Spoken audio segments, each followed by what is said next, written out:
Kalian pasti tak mengira, Li sangat bengis. Temannya menagih hutang. Tapi, malah dihajar si penghutang. Saat melihat Li, ia melempar teman Li.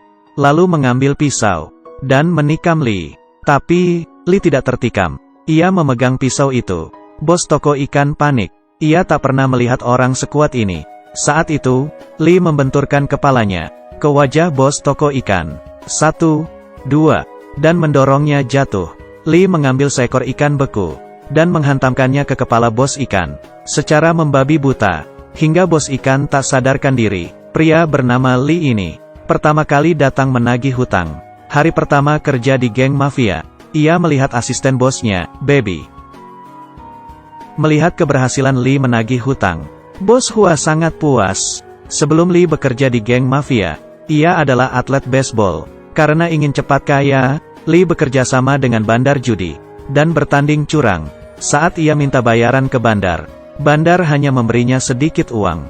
Ia menemui manajer bandar, tapi, ia tak mau membayar Li, bahkan menghajarnya. Karena bandar punya pasukan, Li dihajar hingga jatuh.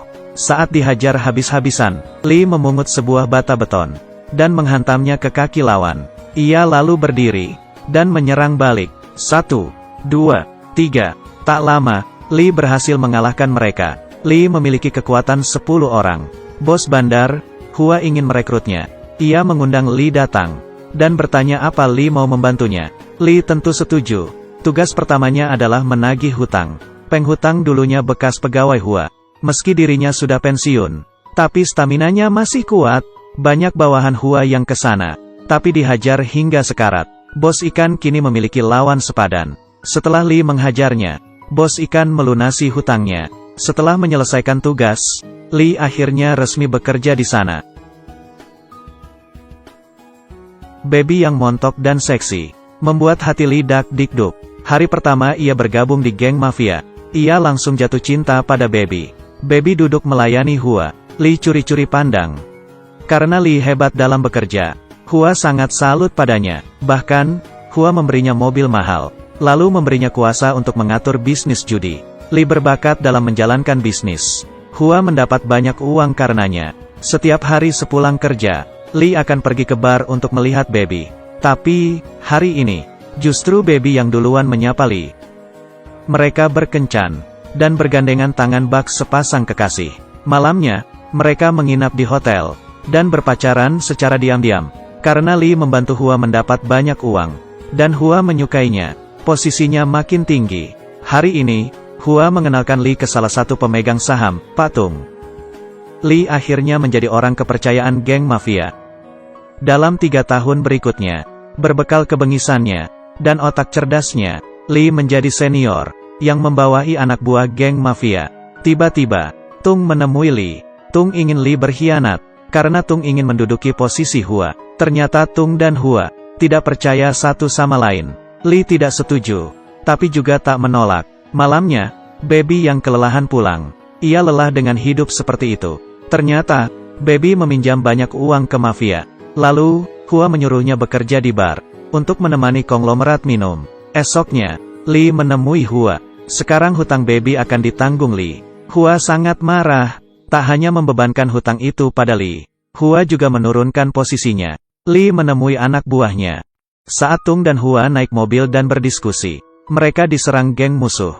Kaca mobil hancur berkeping-keping. Di saat terakhir, Li dan anak buahnya menyusul. Hua dan Tung selamat. Tapi, mereka berang, dan menyuruh Li dan anak buahnya menumpas geng musuh. Li sangat bengis. Begitu melihat musuh, ia langsung menikamnya, dengan cekatan, dan tepat sasaran. Tak lama, Li berhasil menghabisi geng musuh. Badannya bersimbah darah. Sepulangnya ke rumah, ia melihat Baby menghilang. Li pergi ke bar, dan di situ ada Hua yang sudah menunggunya. Hua memberitahu Li, kalau ia memberi Baby banyak uang, supaya Baby meninggalkan Li. Mengetahui hal ini, Li minum sampai mabuk. Ia merasa kalau ia hanyalah boneka Hua. Esoknya, Li menghubungi Tung, kalau ia melaporkan Hua ke polisi. Setelah Hua diringkus, Li langsung duduk di kursinya. Sekarang posisinya setingkat di bawah Tung. Di bawah pimpinan Li, perkembangan mafia sangat pesat. Tung sangat cemas. Ia takut suatu hari, Li akan merebut posisinya.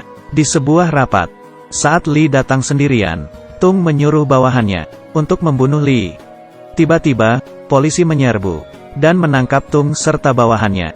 Ternyata, Li sangat cerdik. Ia tahu akan dijebak dan melaporkan Tung. Saat Tung dijebloskan ke penjara, Li membebaskan Hua supaya mereka saling dendam. Tapi, Hua tidak menemui Li. Ia sudah lelah dengan hidup macam ini. Hua ingin melatih Li sebagai penerusnya. Demi memutus rantai ancaman, Hua menghabisi jaksa yang bekerja sama dengan Tung.